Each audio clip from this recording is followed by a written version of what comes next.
आज पहली बार बेटी विवाह गीत लेके आ रहे हैं। बेटी विवाह गीत तो मुझे अच्छा लगता है, लेकिन मन जो है कि विभोर हो जाता है, इसलिए गाना नहीं चाहती हूँ। लेकिन आज लेके आई हूँ पहला पार्ट। अगर आप लोग को अच्छा लगेगा तो कमेंट के द्वारा अपनी राय जरूर दीजिएगा।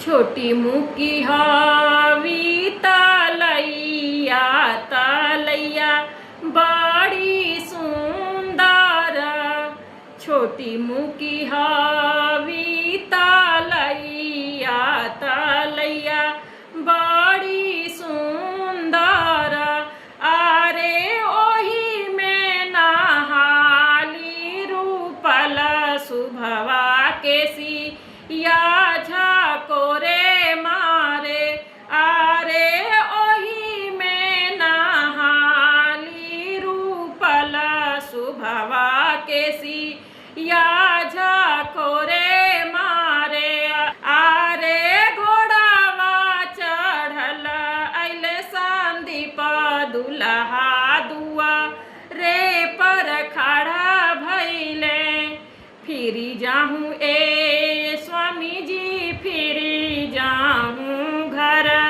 के लवटी जाहूँ, अरे जो सुनी पहिए हमरे राकेश पापा घोड़ा रौरी छिनी